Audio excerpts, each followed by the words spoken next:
Hi there. So it's the 12th of June, and I thought today I would try see how a video works as a talk for whaleys.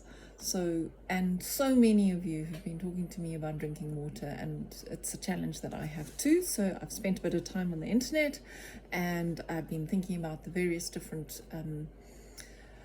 ways that one can stay hydrated during winter. And the thing is that actually during winter it's more important to stay hydrated because we wear lots of jerseys and heavy clothes and we go into heated rooms, and we're not that aware of how much we are dehydrating. So it's actually quite easy to dehydrate in winter, and perhaps the only time we really notice it or we really think about it is when we look at our skin and we think, oh dear, our skin's looking a bit dry.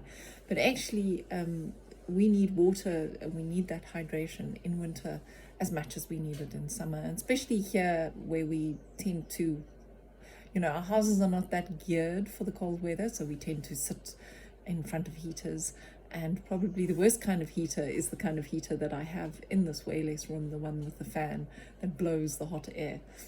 So there are some tips that I've learned from the internet, and I'm going to read them or look at them as I go. So the first thing is to wear layers of clothing, which I'm sort of doing today, so I'm actually kind of okay. So wear lots of different layers of breathable clothing so that you can take them off, and also so that you don't, so that you, perhaps so that you're a bit more aware of the fact that you're losing moisture during the day, and that you can take them off when you go into a warm place and then put them back on again when you go outside into the cold place. But that's about hydrating. What about this drinking water? And we know we need to be drinking 8 glasses of water, and it's so difficult in winter to drink those 8 glasses of water. So one of the first things and the easiest ways to try and drink water when it's cold is actually to drink it warm. Drink it as warm as tea, as hot as tea, or at least at room temperature. Drinking water out of the fridge is good in a way because you will burn more calories drinking water out of the fridge. But the thing is, it's going to make you cold, and you are probably not going to be that keen to do it. So adding a slice of lemon really works for me. So I drink quite a lot of hot water, and this is something I've been introduced to in the last couple of months, quite frankly, because I couldn't handle the coffee and sometimes couldn't even handle tea when I was on chemo. And a friend of mine who's quite into the whole Indian eating, I can't remember what it's called, a Vedic, something like that. She got me into drinking hot water, putting a slice of lemon in it, and I would start that in the morning, a slice of lemon in a mug, and I would actually use that same mug through the day and manage to drink quite a lot of water that way. So that works really well for me. I've been told that some people even put a little bit of salt in there. I haven't tried that. That doesn't really appeal to me, but maybe that will make the lemon taste a little different. I know that when I was a child, we used to eat lemons with salt. I don't know why, but we did. There are all sorts of interesting benefits from drinking warm water, which I was not aware of, which I have found out today on the internet. And the important thing is it flushes out your kidneys, which is amazing. It flushes out the fat deposits in your intestines, which is fabulous. And for winter, it increases blood circulation, which is great, because that's what we really need, right? So that seems to be really like a good thing for us all to try and do. Drinking black unsweetened rooibos is also a good thing to do.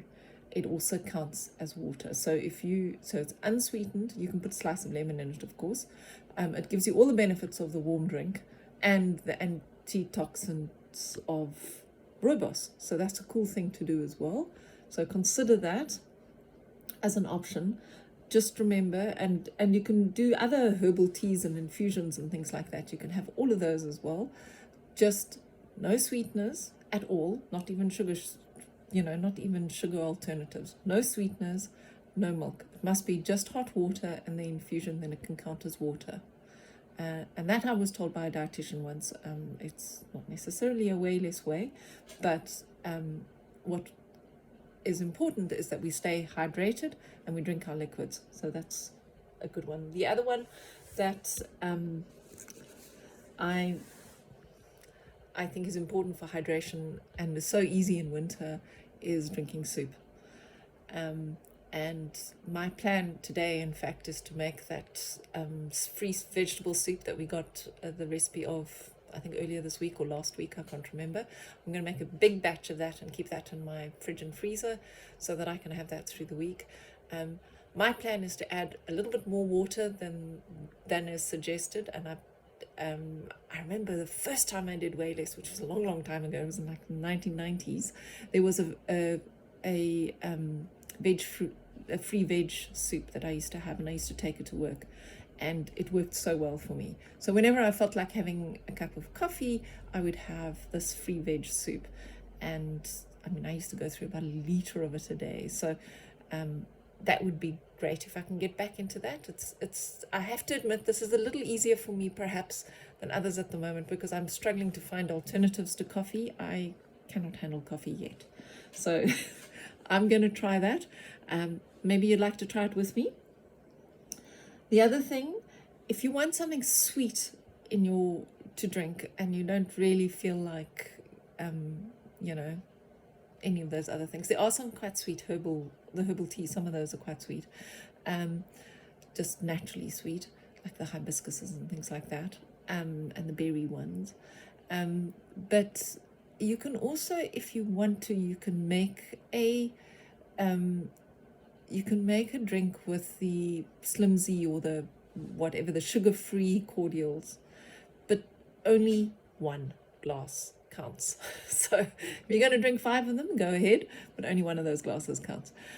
The problem with the sweeteners and the things like that is even though they are not sugar, they can still make your body think it's sweet, and it can still trigger insulin reactions and so on. So you have to be really, really careful when you're drinking a lot of the sweetener things, and also having just gone through my journey, they're carcinogenic. So be careful of the sweeteners that you use, and don't do too many of them. Basically, is the short answer of that. And then the other thing that I've always done, and it's the only way I can get water in, I'm not a great fan of water, is I drink water like medicine. And I think I've mentioned this to a lot of you in the past. I literally would down a glass, and I can do this easily in summer. I'm really struggling in winter. I down a glass of water while I wait for the kettle to boil. I down a glass of water while I'm preparing supper or lunch or breakfast or anything, just basically if I'm in the kitchen, I down a glass of water. Really easy for me to do in summer. I struggle with that in winter, but maybe you'll have more success than I do. That is a way that works for me. Now, what I want you to do, if you've found this useful, let me know. If you would like me to keep doing these kinds of little videos and little talks, that this can happen this way, so we have some kind of sense of group. I would also like you to type in or record your own favorite tricks and tips for how to drink water in winter, because it's a challenge, isn't it?